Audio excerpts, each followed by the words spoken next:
Hi guys, this video is gonna be all about where you can live while you're studying, halls or private accommodation. This video is part of my university series that I'm going to do throughout August and September.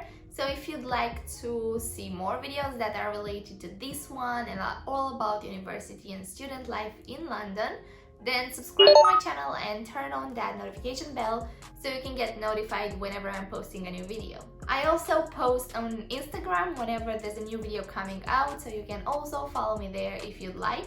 But let's get down to business. There's a huge debate when it comes to where you're gonna live while you're at uni. You can either rent something privately or you can choose to live in your student halls or any other type of student accommodation. The decision is yours, of course, but in today's video, I'm just gonna tell you the pros and cons when it comes to both of them so you can decide for yourself. Let's start with student halls. There are a lot of pros when it comes to student accommodation, and the biggest one that I can think of is the social factor. You're basically living in a place that's filled with people that are more or less in the same situation as you. They can be from your course or from your uni or not even, but they will all be students. This is a great way to make friends and also network.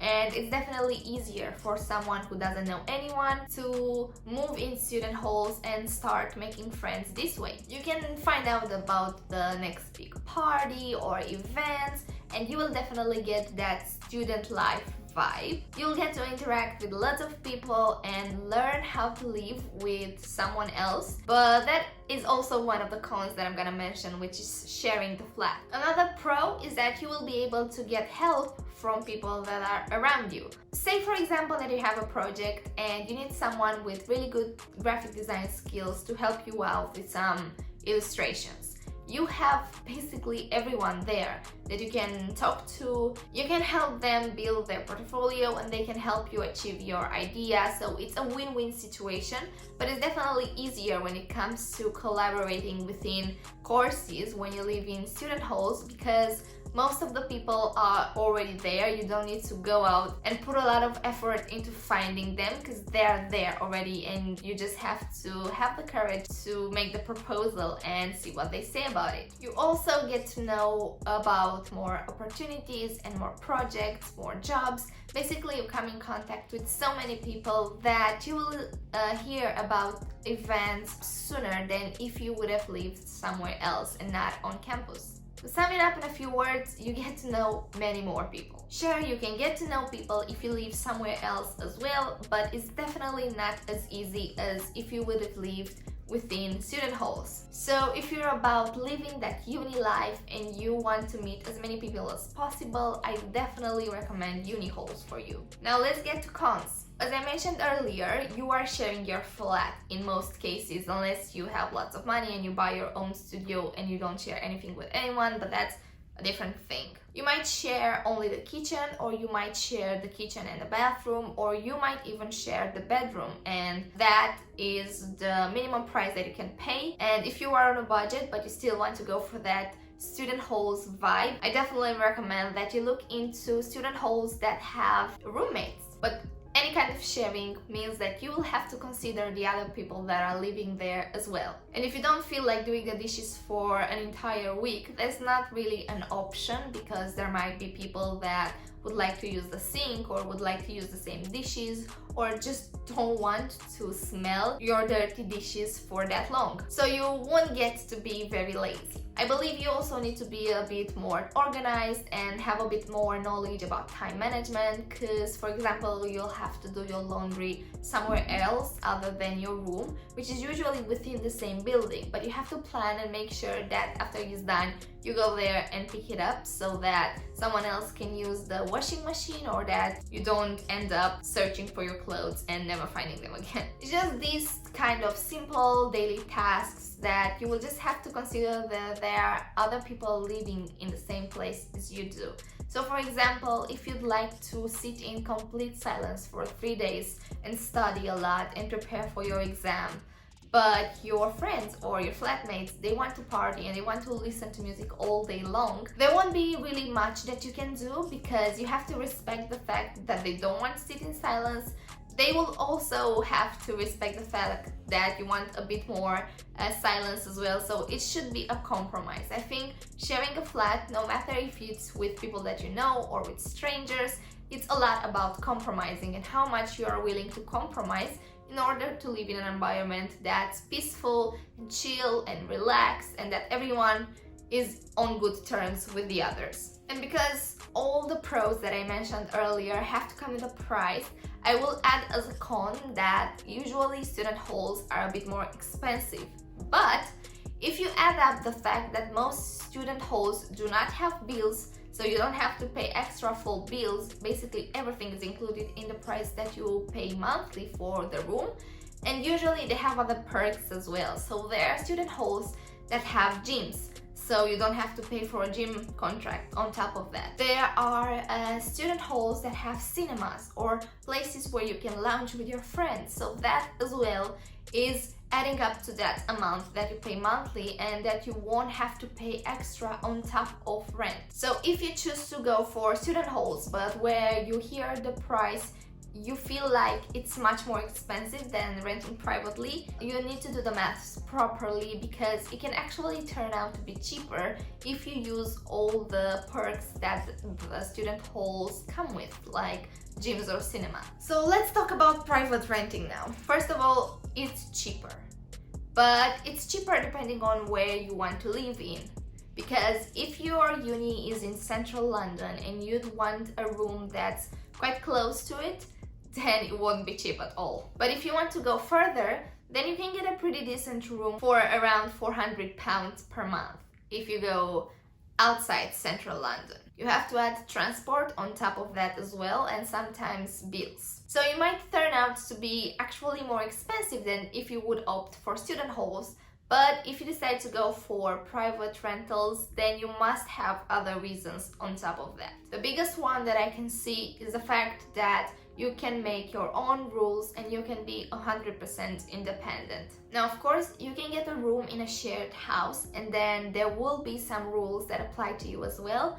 But if you decide to go for somewhere private with a friend and rent a flat or something smaller, it's much more freedom involved. This is what I'm doing. I'm sharing a flat with my partner, and if I feel like not cleaning at all for 3 days, or if I want to listen to music the whole day, no one is gonna tell me not to do it, and it's such an awesome feeling. I can leave stuff around the house without fearing that someone might borrow it and not give it back, you know what I mean? If you buddy up with someone, it's worth considering private accommodation if you're not after that student halls vibe. The con is that if you are all alone in a new city, you might not feel comfortable or even safe going with a private accommodation where everyone is so different age-wise, career-wise, they all do their own things, and you might feel a bit like you don't belong there. And I agree with that, because I used to live in a shared house as well with a lot of different people, and some of them might be super nice, but some of them might be not nice at all, and that can give you just an overall vibe. And yes, you can save money by going further and living in a house with strangers, but if it gives you a bad vibe and if you're not compatible with these people from any point of view, then I would definitely consider if it's worth saving a bit more money and feeling bad overall, or if you'd rather go for something else and feel good about your living situation, because it's important. You'll stay in your room or house or flat or whatever so much time. You're spending there a lot of your time, and it should be a nice environment. Another con is that since you are not living in student halls, you might not hear about the latest event or the latest gossips or the latest party, so you might miss out. And if you're after that socializing aspect and you want to meet lots of people, you might miss out. The last con that I can think of is the fact that you'll probably have to pay for everything else apart from rent. You want to go to the gym, you have to pay for that. There's no gym within your student halls. You want to have a place where you can meet with friends other than your bedroom, pay for a table at a pub. So you will have extra spending monthly just because you do not have these perks that you normally have in a student hall. But if your focus is going to uni and coming back and studying, and that's your priority, then I would definitely recommend that you look into private accommodation, because it can turn out to be cheaper and just calmer overall. My conclusion and my own opinion is that I would personally go for student halls if you are alone and you don't have anyone to buddy up and look for something privately, especially in the first year, because you get to meet so many people and you get to have so many friends and network and connections that you can actually use and spend precious time with and learn from throughout the years that you're gonna spend at university. Yes, if you're like me and you don't really like to party and go out a lot, it might be annoying at times, but that's how you meet people, and meeting people is crucial where you are new and alone in a city. That's how you make friends. That's how you can meet your best friend or your future husband or future wife or whatever you're looking to meet. And after the first year, you and your group can go out of there and just find someone privately and rent it that way. If you start uni like I did by staying somewhere else privately and not having that much contact with students in student accommodation, you might not get to meet that many people, or you might get to meet them much slower than you could. But what did I choose? Well, I came to London with my boyfriend, and he was not a student here at the time. So student halls were not an option for me. We rented a private room in a private shared house, and we only had the bedroom to ourselves, so we had to share the kitchen and the bathroom as well.